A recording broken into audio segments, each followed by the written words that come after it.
Irma? Irma? Yes, Jane? Honey, where are you going with that pot roast? Downstairs. I have to cook it on the furnace downstairs in the basement. Downstairs in the basement? Yes, the recipe says to cook it over a low fire. Well, that's what you can expect when you listen to my friend Irma. Friendship, friendship, just a perfect friendship. When other friendships have been forgot, theirs will still be hot. Lever Brothers Company, makers of Swan, the soap with the exclusive super creamed blend, presents Our friend Swan. With my friend Irma. Starring Marie Wilson as Irma and Kathy Lewis as Jane.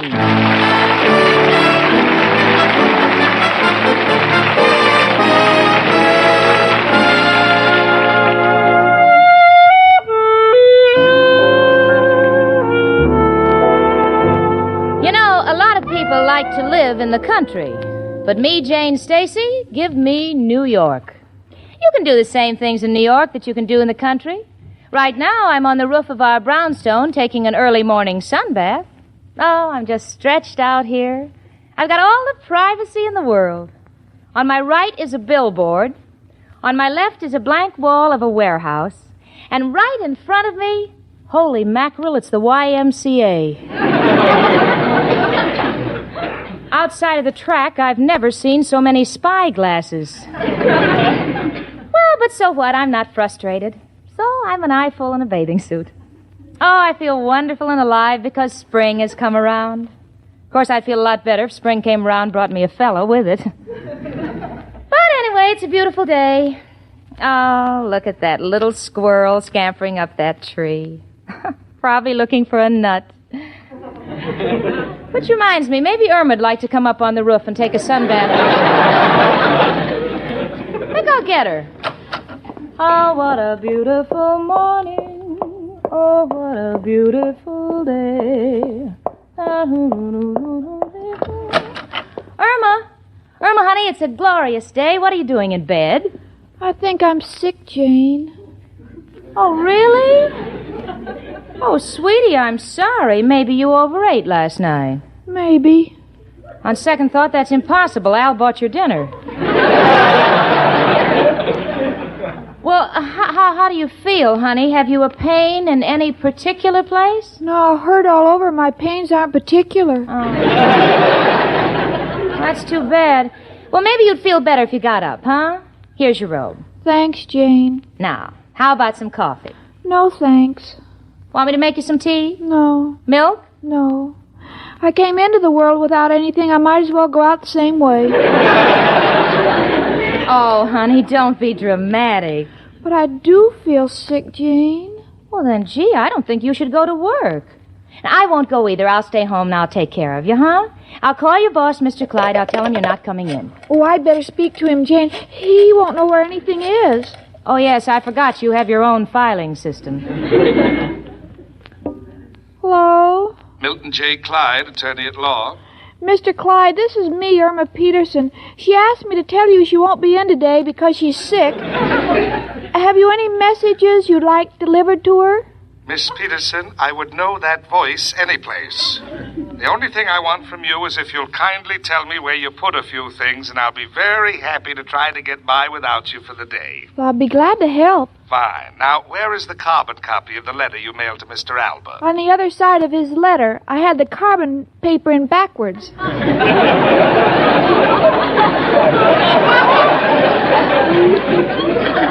Well, that's par for you. Now, tell me, what did you do with that check for $1,000 which I got from Mrs. Van Gold? Oh, that check was no good. What are you talking about? It was certified. Well, there were a lot of little holes in the check, so I threw it away. After all, I'm not stupid. Mr. Clyde? Hello? Are you there? Yes, but I'm on my knees. Just one more question. What did you do with my papers on universal copper? Where did you file them? Just where they belong, in the filing cabinet under A. Under A? Of course, copper is made to make pennies. And whose picture is on the penny? Lincoln's? That's right. And what's his first name? Abraham? So look under A. You see how easy these things are when we work together? Mr. Clyde? Mr. Clyde, where are you? I'm on the floor. At least pay me the courtesy of hanging up so I can call the doctor. Goodbye.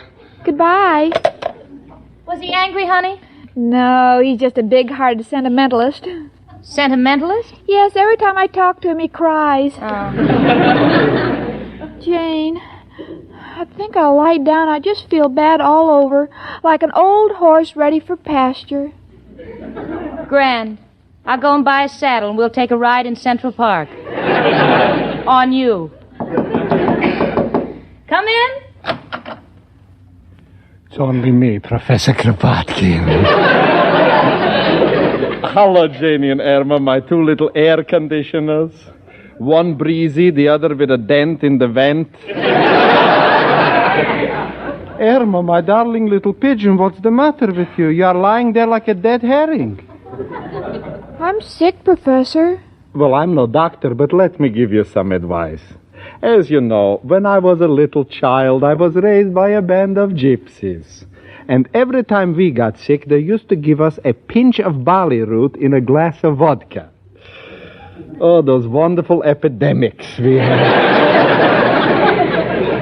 Oh, I think I will take her to a doctor, Professor. Maybe she needs a blood count or a basal metabolism. Oh, Jane, why do I need a nasal metabolism? There's nothing wrong with my breathing. I'm just sick all over. Run down. Probably haven't got enough blood. You know, like when you're suffering from magnesia. Anemia, honey. Irma, my darling, most diseases are mental. What you should do is think of something real pleasant. Like you and Al are married. Me and Al married. There, you look better already. And now you're having a big wedding reception. All your friends are there. All my friends. And then on the table in front of you, they put a gorgeous wedding cake 6 feet high. Irma, why are you crying? All that wonderful cake, and I'm too sick to eat any. Oh, honey. Come in. Hello, Janie and Irma. Oh, there you are, Professor. Now, wait a minute, Mrs. O'Reilly. Wait, nothing. This poem you shoved under my door. You've got your nerve. Girls, listen to this. Roses are red, violets are blue. How many more years must I wait for you? Why, that sounds lovely. What's wrong with it? He signed it The Undertaker.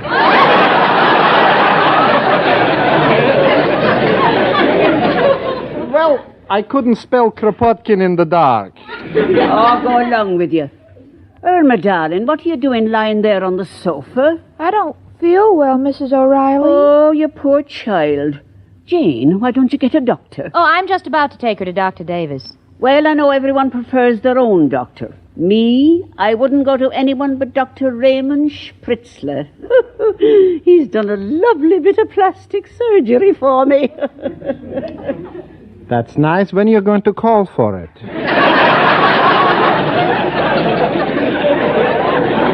Well, this is getting us no place. Come on, honey. We'll go see a doctor and we'll find out what's wrong with you.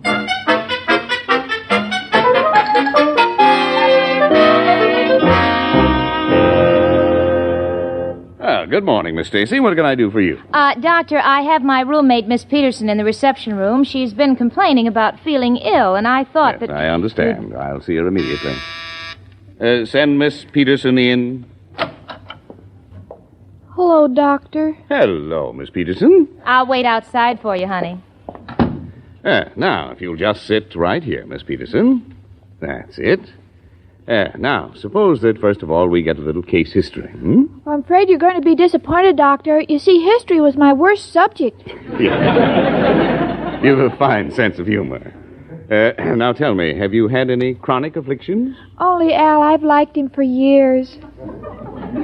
I beg your pardon? He's my fiancé, you know. Yes, I know. Miss Peterson, we're not getting anywhere. I want to know if you recall ever having any serious illness. No. Well, when did you last see a doctor? In that picture with Lionel Barrymore. I see.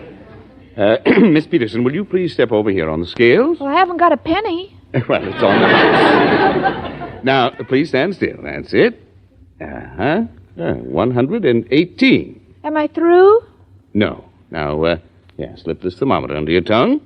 That's it. Close your mouth. Fine. Now I'll get a chart ready for you. Irma Peterson, single. All right, now let's look at that thermometer. 98. 98. Just weighed 118. I've lost 10 pounds. Miss Peterson, why don't you lie down on this couch for a moment and rest? I'll be right back. All right, I'll just listen to your radio. Do you mind if I use these earphones? That's my stethoscope, but go right ahead. Well, Doctor, is it anything serious? No, I'll be all right. I just had to get out of there for a minute. I mean, no, don't worry, Miss Stacy. There's nothing organically wrong with the girl. I think I know the cause of her illness. I think we can bring her back to normal. Look, Doctor, I don't want miracles. I just want her to get well. What's wrong with her? Your friend is suffering from a common disease. Oh, dear, Doctor, what is it? Well, there's nothing to be alarmed about. It's spring, and she's got an acute case of love sickness. Oh, I should have known. She's eating her heart out for Al. Oh, the poor kid. I'll go in and comfort her. Irma, honey. Irma? Cookie. He loves me. He loves me not. He loves me. He loves me not. Oh, he doesn't love me. Neither will a doctor when he finds out you cut all the fingers off his rubber gloves.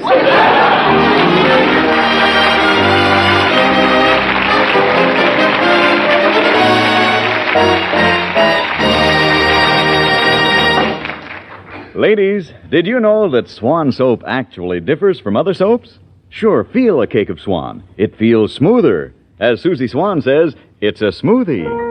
It's a smoothie, it's a cake of Swan. You can feel that super cream blend.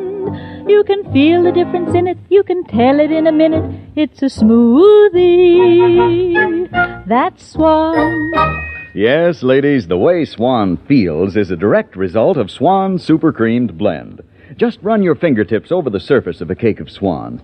Feel the smoothness. See how Swan's super creamed blend makes Swan differ from other soaps. Then feel Swan's suds. They feel richer, creamier, and Swan's mild suds protect your hands. Sure, when you're through, look at your hands. You'll see they're left with a smooth, soft, young look.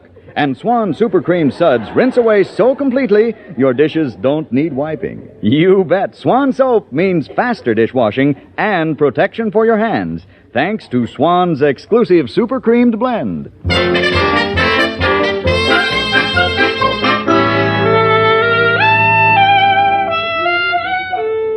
Well, the fact that we have diagnosed Irma's illness as love sickness doesn't make matters one bit easier.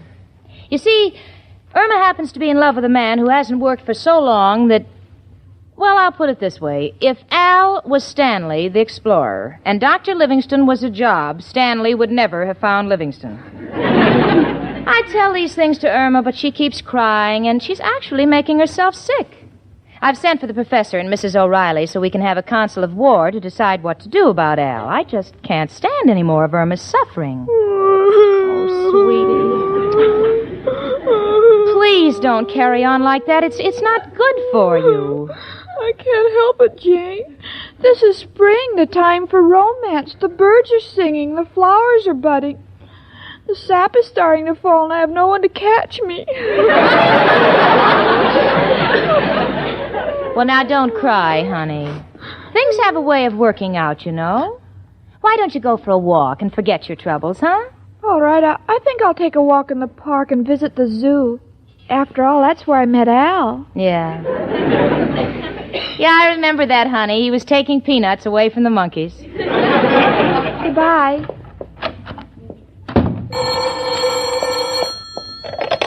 Hello. Oh, Al. Al, I want you to come over here as soon as you can. Why not? What trouble are you having? With a gum machine? Didn't you get your gum? Well, you got the gum, but the string on the nickel broke. Look, Al, you hurry right over here. Goodbye. Come in. It's only us, Professor Kropotkin and Mrs. O'Reilly. Oh, I'm so glad the two of you are here. Irma's in trouble. Oh, the poor child. Now, don't worry, Janie. If Irma's in trouble, you'll stand in back of her. Mrs. O'Reilly will stand in back of you, and I'll stand in back of Mrs. O'Reilly. You know, I don't know if this could help Irma, but this could be a very good conga line. Please, Professor, this is serious. Now, we all know that Al has been giving Irma the runaround, and what with this being spring and June not too far off, the poor girl is lovesick. Aren't we all? Please, Mrs. O'Reilly, stop winking at me. I'm tired of picking up your eyelashes. Well, anyway, it seems to me that there's only one solution. Al is coming over here, and we've got to get him to commit himself, to announce his engagement to Irma. But I thought they were engaged. Oh, no, just in words, Professor. I want Al to give her a ring. And then Irma will feel secure, and she'll stop worrying herself sick. In other words, we have to get Al to propose. Yeah, knowing him, I think it's hopeless. Oh, Janie, nothing is hopeless. As in the case of... Tell me, Mrs. O'Reilly, how did you trick your first husband into proposing to you? I didn't trick him. It was love at first sight. He always said my eyes were like two deep pools. My luck, I had to meet you after the dam broke. Oh,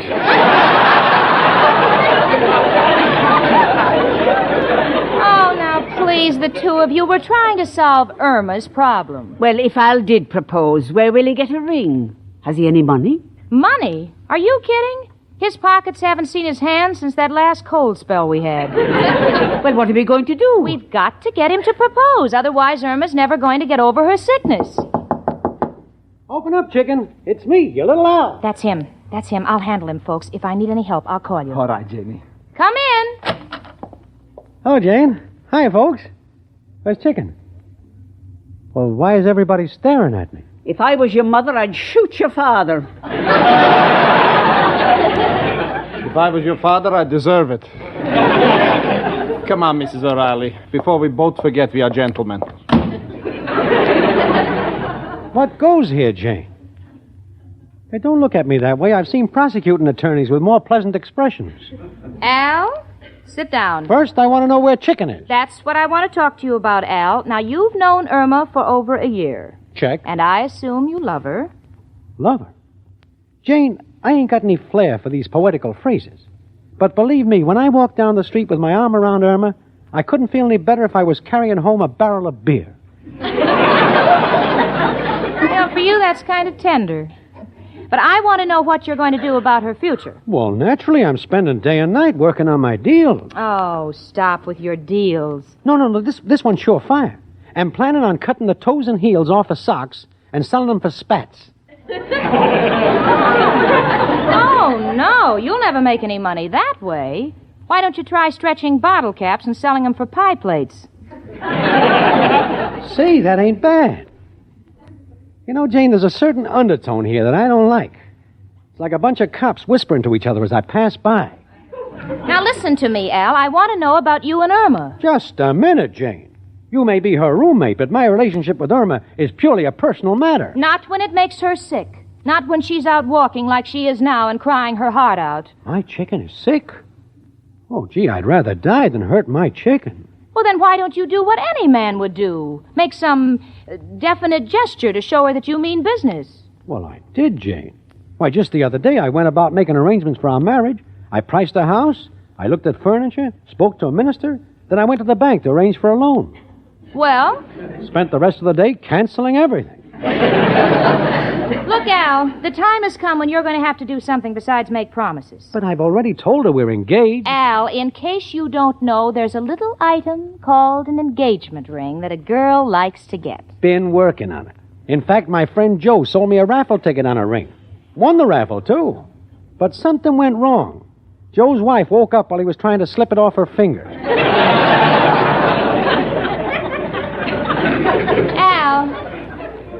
Al, would you really give Irma a ring if you had one? On my word. Well, here. What's this you're giving me, Jane? This was my grandmother's engagement ring. She gave it to me, and I want you to give it to Irma. Oh, Jane, I couldn't take this. It's an heirloom. Probably means a great deal to you. It does. Not as much as Irma. And I don't want her to know that I gave it to you. Gee, Jane, I don't know what to say. I'm all choked up. How much is it worth? Never mind what it's worth. Really? When you give this ring, I want you to be looking into 2 blue eyes, not 3 gold balls. Trust me, Jane. Don't be naive, Al. I'm going out now, and when I come back, I want to see a well Irma and an engaged Irma with a ring on her 3rd finger left hand. Got me, Al? Gotcha, Jane. Gee, looks like a pretty expensive ring. She's got 2 diamonds on each side. In that case, there's only one man to call. Who else but... Hello, Joe? Al, got a problem. Just received a ring with 2 diamonds. What do you suggest? Uh-huh. Mm-hmm. Only one man to handle it? Friendly Freddy, the philosophical fence? Well, where is he located? Oh, he's with an old southern family on their farm? Oh, the prison farm in Georgia. No, Joe, this ring is legitimate. You see, I got to give it... Oh, Joe, what am I doing? What am I talking to you for? This is for my girl. The whole thing is on the up and up. Sorry I took up your time. Was merely acting on a natural impulse. Got carried away by the diamonds. Forget it, Joe. We'll call you on another proposition. Goodbye. Al, sometimes you get mighty close to being a bum. Oh, Jane. Oh, why, Al, what are you doing here? Hiya, chicken. Hello, Al, honey. Chicken, there's something very important I want to ask you. All right, Al, shall we go over to the sofa? No, this is important. Let's go over to the sink. Sink? All right, Al. Good. Now listen, I'll turn the faucet on. There. Pretty romantic, huh? What? Chicken, ain't you got no imagination? That's Niagara Falls. Oh, Al. No one could have said it any nicer. I do. Chicken, we are now engaged. And to make it legal, I am going to give you an engagement ring. Oh, Al, this is a moment I've waited for.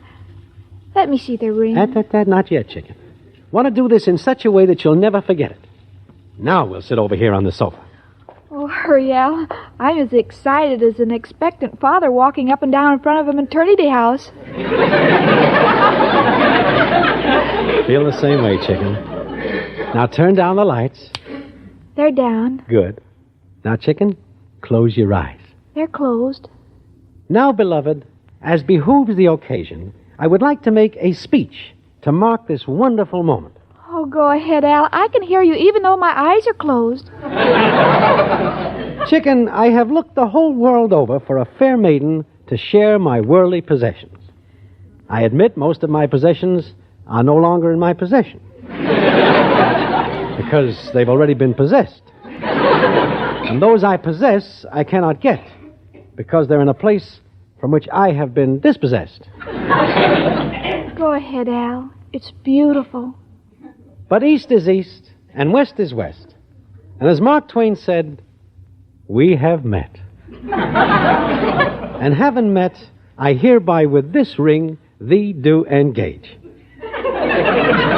Your hand, my love. Here, Al. Al, what's the matter? Can't find the ring.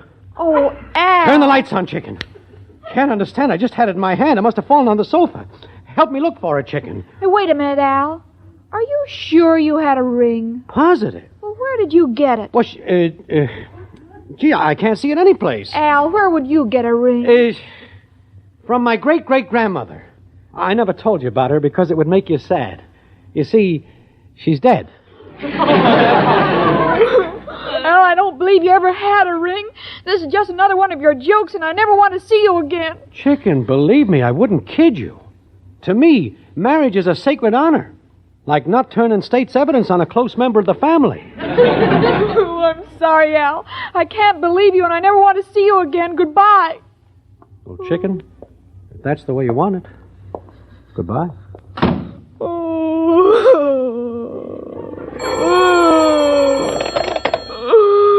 Hello. What's that? You want to reserve 4 more seats for Streetcar Named Desire. You've got the wrong number. Besides, can't you tell I'm crying? My heart is breaking. For all I care, you can take the subway. Oh, Jane. Oh, Irma, you're still crying. Didn't you see Al? Yes, and I never want to see him again. Oh, but sweetie, didn't he give you, didn't he give you something? No, all he did was put out the lights and tell me to close my eyes. Then he pretended he lost a ring. What? Lost it? Oh, Jane, you know, Al, where would he get a ring? Where would he get it? Why, Irma, if anything has happened to that ring, Irma, what's the matter with you now? What do you mean? Well, you're limping. Honey, take your shoe off. All right, Jane. Jane, look, it's the ring. Oh, thank heavens. There, you see, honey, Al wasn't lying after all.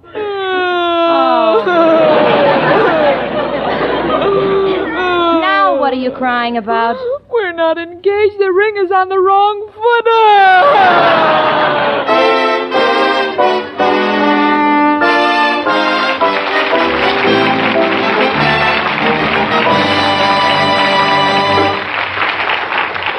Have you heard? Have you heard? Yes, ladies, have you heard about the exciting Lever Buy Two sale? Listen, your dealer can help you get some modern heavy-gauge aluminum ware for your kitchen. You save from 33 1/3 to 50% on it. You can get a set of 2 8-inch cake pans worth $1.15 for only 75 cents. Or a 2-quart saucepan with cover or a 9-inch frying pan worth $2 each for only $1 apiece. They're the famous Regal aluminum ware, the really perfect modern kitchenware. Yes, and they're made with inside sunray finish. So bright, so beautiful. Now here's all you do to get them. Send in box tops or wrappers from any 2 of these Lever products. Lux Flakes, Rinso, Lux Toilet Soap, Lifebuoy, Silver Dust, Spry, or Swan. Your dealer will give you handy order blanks as well as the other information you need. The orders will be sent postpaid within 3 weeks. The offer expires August 1st, 1948.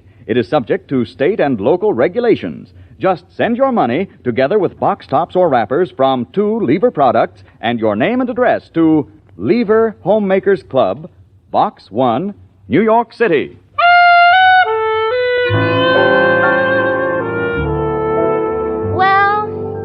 Finally put the ring on the right finger. And Irma's engaged, and she's happy again. Right now, she's bending over her hope chest.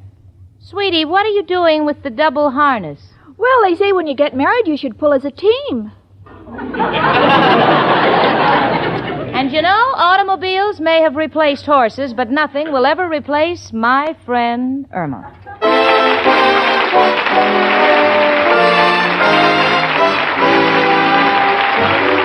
My Friend Irma, presented by Swan, another fine product of Lever Brothers Company, was produced and directed by Cy Howard.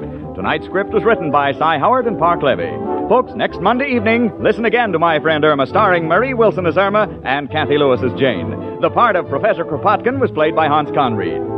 Ladies, listen, the shortage of fats and oils is still very serious, and it's worldwide. So please keep on saving every drop of used kitchen fat. Your butcher will pay you for every pound. Frank Bingman speaking. Spry. Cakes are light and high. Spry. There's a reason why. Spry. Cakes improve with Spry. Rely on Spry. Yes, there's a reason why Spry makes grand cakes. Spry has an amazing cake improver secret. Try the Spry one bowl way and be sure of lighter, finer, richer cakes every time. No other type of shortening has Spry's cake improver. For new cake-making success, try Spry, the pure, all-vegetable shortening. Rely on Spry. S-P-R-Y. Rely on Spry. S-P-R-Y. Tune in next week 1 hour earlier and listen to the Lux Radio Theater, immediately followed by My Friend Irma. This is CBS, where 99 million people gather every week, the Columbia Broadcasting System.